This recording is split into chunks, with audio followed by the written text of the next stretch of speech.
যুব red cross সম্বলपुর जिला संयोजक अच्छी तो बर्तमान आम 3 दिनिया कैंप ये चली आज अंतिम दिवस যুব রেড ক্রস तरफ से जो 3 दिनिया शिक्षा और प्रशिक्षण शिविर सारस्वत डिग्री महाविद्यालय गोड़भगारे 3 दिनिया कैंपर अंतिम दिवस आम पहुँचीचु एवं ये 3 दिन धरी पिला माननकु वॉलंटियर्स मानकु विभिन्न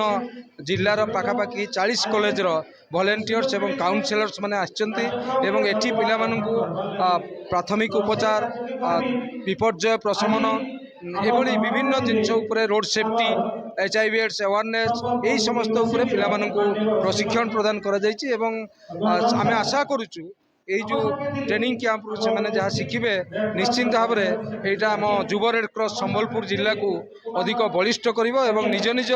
कॉलेज रे से मैंने आहरी व्यापक भाव में रेड क्रॉस आदर्श रेड क्रॉस लक्ष्य को प्रचार प्रसार कर सहायक। हरेश कुमार साहू बीजेडी कॉलेज केसेबाहार रेड क्रॉस काउंसिलर आम 33 कॉलेज आसलु गोड़बगा महाविद्यालय को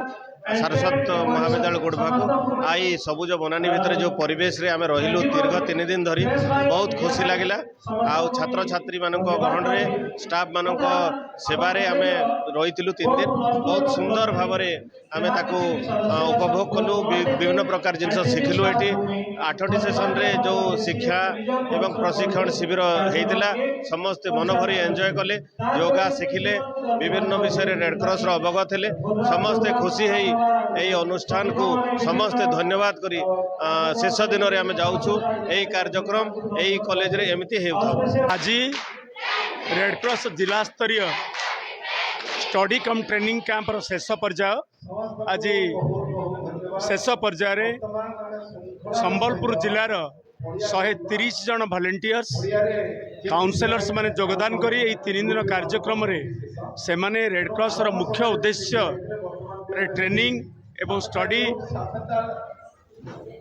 करथिले एवं से माने तांकर अभिज्ञता एठू